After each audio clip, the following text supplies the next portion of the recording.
Akarere ka Kayonza ni mu burasirazuba bw'u Rwanda hari hatuye abageni bashya bari bamaze igihe gito bashyingiwe. Uwo ni Samuel na Yvette barakundanaga cyane bya nyabyo. Mbere yuko bashyingirwa, nyina wa Yvette yari yaramwihanangirije cyane ngo ntazigere arongorwa na Samuel. Yabwiraga Yvette ko Samuel atari we mugabo wa nyawe ukwiriye kumushaka, ariko namwe umukobwa wakunze muramuzi, ntacyo wamubwira ngo acyumve. Yvette yasubizaga nyina ko Samuel ari we mahitamo ye rwose, ko ibyo ntacyo yakora ngo abihindure.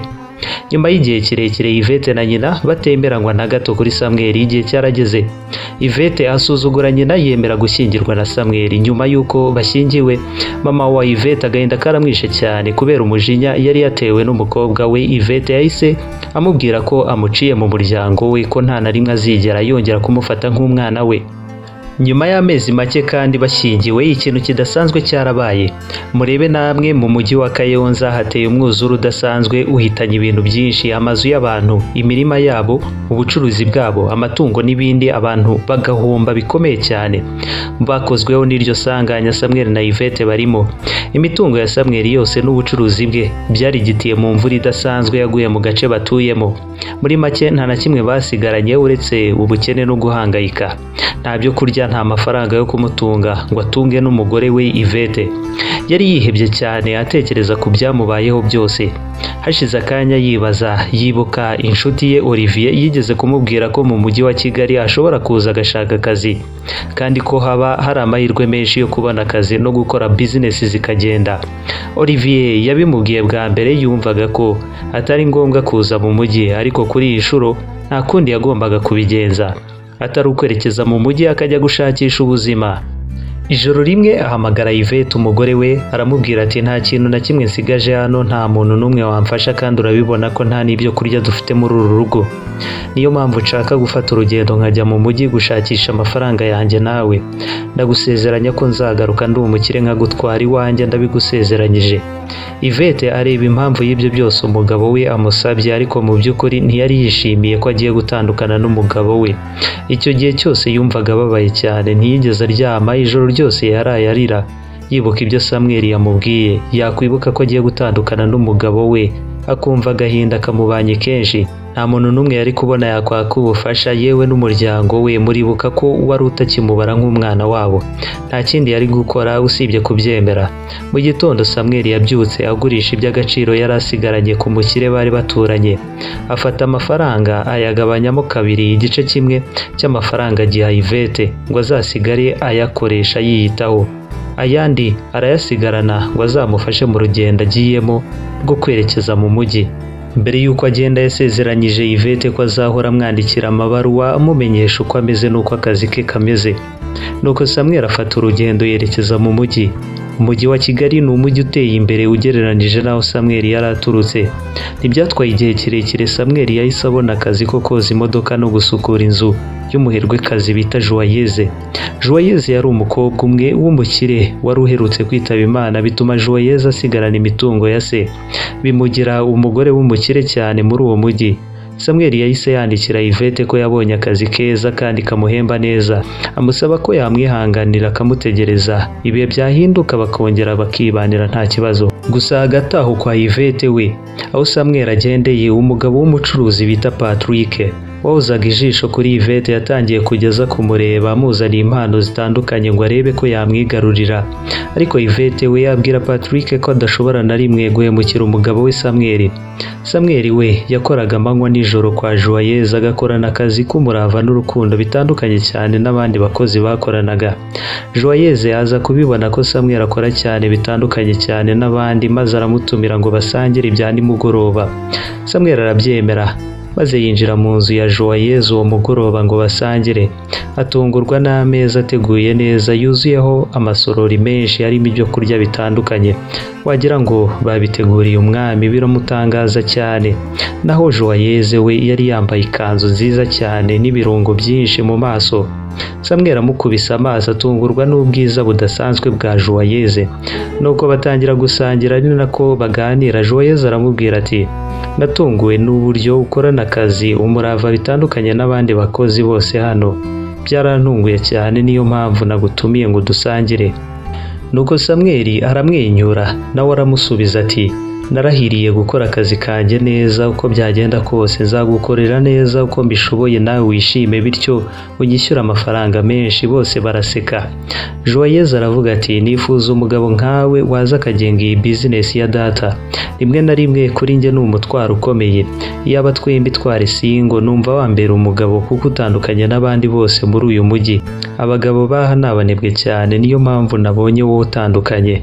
Samuel yari yatunguwe cyane, nuko ahita yiyemeza gufatirana ayo mahirwe akabera Joyeuse umugabo. Baraganira ijoro ryose barararana, maze nyuma y'iryo joro Joyeuse ahita afata umwanzuro wo kurongorwa na Samuel kuko yari afite byose yifuzaga ku mugabo. Nubwo Samuel yarongoye Joyeuse ariko yaramubeshya ko ari singo kandi ari umugabo ufite umugore, nuko yibagirwa gutyo Yvette umugore we wa mbere. Nyuma yaho Samuel arongoreye Joyeuse yahise ahagarika kwandikira Yvette. Yvette yarahangayitse cyane, yategerezaga buri kwezi ngo arebe byibura ko yabona urwandiko ruturutse ku mugabo we, ariko agategereza agaheba. Ibyo byatumye Yvette yiheba cyane, arahangayika, arababara. Yahoraga atekereza icyo umugabo we yabaye, yibaza niba yarapfuye, akibaza cyane impamvu atamwandikira bikamuyobera, bigatuma ahora yifungiranye mu nzu arira umunsi wose. Mu gihe Yvette yaririraga umugabo we Samuel we yari yibereye mu buryohe bw'urukundo n'undi mugore, yewe yaribagiwe ko yigeze kugira undi mugore ari we Yvette. Nyuma y'imyaka 4 Samuel na Joyeuse bari bafite abana 3 beza cyane. Joyeuse yizeraga cyane Samuel yari yaramuhaye kugenga ubutunzi bwose papa we yamusigiye. Dusubiye kwa Yvette mu cyaro, Yvette we yari yarabaye umukecuru, abagabo bose bamwirukaga inyuma, bose yari yarabakatiye kubera urukundo yakundaga Samuel. Nyuma y'imyaka 4 yose Yvette ntiyari akihanganye, yabiganirije inshuti ze zimugira inama yo kujya kumushaka mu mujyi ngo arebe niba nta kibazo yagize.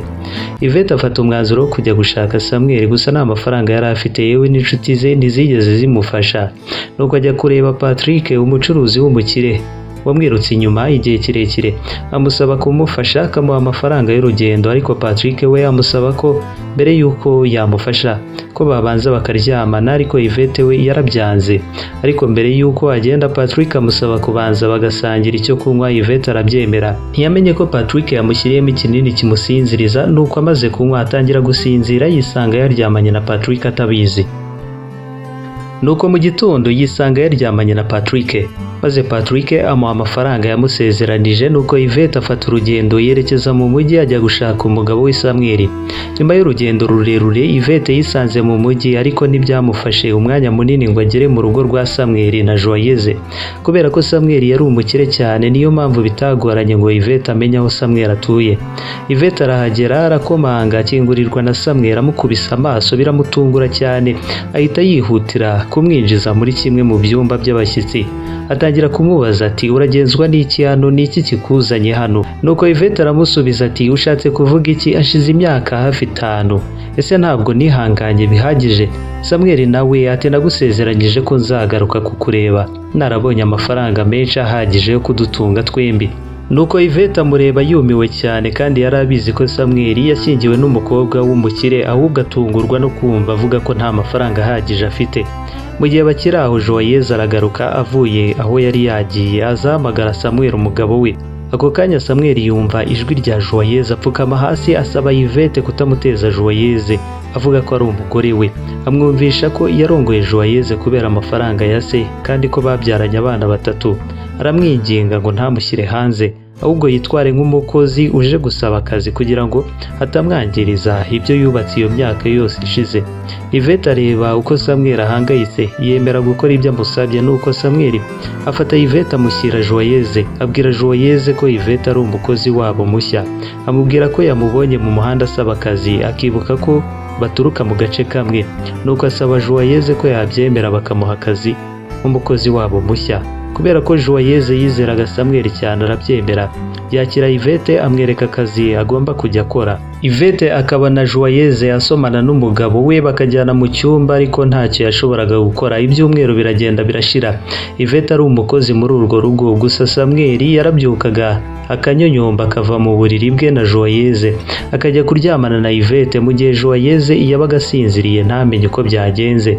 Ibyo bikomeza kuba mu byumweru byinshi kugeza igihe Yvette yaratetse. Mu gihe atetse atwarwa n'ibitotsi, yarasinzira, abyutse yakirwa n'imyotsi myinshi yuzuye inzu yose n'ibyo kurya byabaye amakara byashiririye cyane.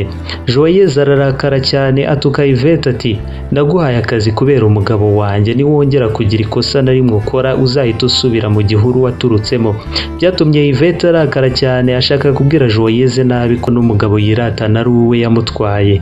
Gusa arihangana yibuka ko Samuel yamusabye kutazagira uwabibwira, araceceka. Yararambiwe gufatwa nabi no gutukwa na Joyeuse, nuko Yvette atangira gupakira ibye ngo yisubirire iwabo. Mu gihe arimo apakira imyenda ye, Samuel yagarutse mu rugo avuye mu kazi, yinjira mu cyumba cya Yvette atungurwa no kubona Yvette azinga imyenda ye. Aramubaza ati uri mu biki, ni ikihe kibazo ufite? Yvette aramubwira ati ndabarambiwe wowe n'umugore wawe, ni wowe ucunga imitungo ye, amafaranga ufite ntabwo ari make.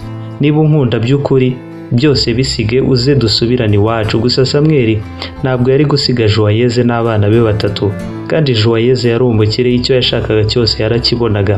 Ni gute rero Samuel yari busige Joyeuse n'imitungo ye yose ayobora agasubirana na Yvette mu cyaro gutangira ubuzima bushya? Samuel amusaba basi kumwihanganira umwaka umwe washira akazasubira iwabo i Kayonza kubana na Yvette. Ariko mu gihe akibimusaba, Yvette yahise yirukira muri toilette, yumva afite isereri. Nyuma y'akanya birashira aragaruka. Akihagera yumva biragarutse, asubira muri toilette atangira kuruka. Samuel ubwoba buramwica, afata Yvette amujyana kwa muganga. Muganga arabapima, arangije arabashimira, ababwira ko Yvette atwite inda y'amezi 3. Asaba Samuel kumwitaho akamuha akanya ko kuruhuka cyane kubera ko Yvette ari ubwa mbere yarasamye inda. Samuel ntabwo yabyumvaga, yibazaga ukuntu Yvette bamaranye amezi atagera kuri 2 akaba atwite inda y'amezi 3 biramucanga. Yvette we yahise amenya ko Patrick ari we wamuteye inda, aricecekera. Bageze mu rugo, Samuel atangira kumubwira nabi no kumwita amazina atandukanye, indashima, umuntu utanyurwa, utihangana n'ibindi. Ni gute utwite inda y'amezi 3 kandi tumaze ukwezi kumwe turyamana? Ni gute ushobora kunca inyuma bigezaho? Amubwira nabi cyane. Ndi hano mpangayitse ku bwawe, nawe wirirwa uryamana n'abagabo bose b'i Kayonza. Nuko Yvette atangira gusakuza cyane ati indashima, waransize uragenda uza mu mujyi uhamara imyaka 5 yose, wishakira undi mugore. Reba abana wabyaye uko bangana, ariko uranyita indashima. Ari njye nawe ninde ndashima? Njye nagutegereje imyaka irenga 4. Ubutumwa wanyandikiraga urabuhagarika, amafaranga wanyoherezaga urayahagarika. Uribwira ko nari gutuza nkaguma mpagaze nk'ururabo ruraho gusa. Samuel atangira kwibaza ku makosa yose yakoze, yumva ko ari we amakosa yose aturukaho, ariko yihagararaho yanga gusaba Yvette imbabazi, ahubwo ahita atangira kumufatira imyanzuro. Ati va hano ugende wa mugore w'indashima we, ntabwo nkikwiyumvamo na gato. Genda usubire iwanyu i Kayonza ujye kurera uwo mwana. Njye mfite ubuzima bwiza hano, ntabwo nkukeneye ukundi. Icyo batamenye nuko Joyeuse atari yagiye ku kazi uwo munsi, ko ahubwo ibyo bavugaga byose yabyumvaga. Icyo yamenye nuko Yvette yari umugore wa Samuel, ko atigeze aba umukozi nk'uko yabimubwiye, kandi ko Samuel buri joro yamusigaga mu buriri akajya kuryamana na Yvette. Ibyo byatumye Joyeuse arakara cyane, yumva ko yagambaniwe kandi ko yakoreshejwe. Ako kanya Samuel yafunguye umuryango, atungurwa no kubona Joyeuse aho ngaho. Amenya ko byose yabyumvise, nuko aragenda amupfukama imbere atangira kumusaba imbabazi, ariko Joyeuse ahita amusunika ahubwo ajya guhobera Yvette, amusaba imbabazi z'ibyo byose yanyuzemo. Arongera amusaba imbabazi z'uko yamufashe nabi, amusaba kandi kutagira aho ajya bakagumana, ko azabufata neza. Ati ntabwo ugomba gusubira mu cyaro, guma hano twigumanire, nzagufata neza kubera ko twese twagambaniwe n'uriya mugabo wikunda. Amakosa ntabwo ari ayacu, twese twamukunze tutamuzi, gusa ubu turamuzi bihagije. Nuko Joyeuse yirukana Samuel mu nzu ye, amwambura n'ibyo yamuhaye byose. Icyo Samuel yajyanye ni imyenda ye gusa. Ntiyigeze atekereza ko Joyeuse azamenya ibyo byose, ntiyigeze atekereza ko uwo munsi uzagera Abantu bose muri uwo mujyi bamenye ibyo Samweli yakoze, kubw'ibyo abantu bose banga kumuha akazi, nuko Samweli asubira iwabo mu cyaro atangira ubuzima nta kintu na kimwe afite. Yamaze imyaka 5 yose nta na kimwe yagezeho kubera ubuhemu bwe. Nawe Yvette nawe yasubiye iwabo ajya gusaba imbabazi ababyeyi kubera kutabumvira igihe bamwihanangirizaga Samweli akanga kubumva. Ababyeyi be baramubabariye bongera kumufata nk'umwana wabo. Nyina amubwira ko impamvu yamubuzaga gushakana na Samweli ko yigeze kumubona ari kumwe n'undi mugore mu ijoro rimwe, ariko ntiyigeze abibwira Yvette kubera ko yari azi ko Yvette akunda Samweli cyane kandi ko atari kubyemera. Patrick nawe yamenye ko Yvette atwite, ahita ajya kumusaba imbabazi kandi amusaba ko yamwemerera bagashyingirwa. Yvette yarabyemeye bahita bibanira batyo. Nyuma y'imyaka kandi Joyeuse nawe yaje gushyingirwa n'undi mugabo wamukundaga cyane kandi yemeraga n'abana be nk'abe bwite. Patrick na Yvette nabo bari babanye neza kandi bishimye. Ku rundi ruhande Samweli we yari asigaye abayeho ahangayitse cyane mu buzima bwuzuye agahinda, kwiheba no kwicuza ubuzima bwe bwose. Isomo wakura muri iyi nkuru ni irihe? Igihe cyose wumvise umuntu atemeranya n'imyanzuro yawe ujye umwegera umubaza uti kubera iki? Ahari wabona aba afite impamvu ifatika yo kukubuza gufata uwo mwanzuro. Ntabwo kandi ari intege nke zawe gusaba imbabazi ku makosa yawe, ahubwo bikugira umuntu ukomeye.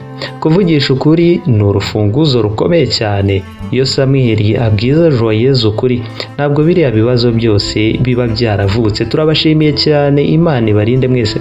Turabasaba gukora like na subscribe ndetse na comment utubwire byinshi utekereza kuri iyi nkuru. Imana ibarinde mwese. Ciao, shalom.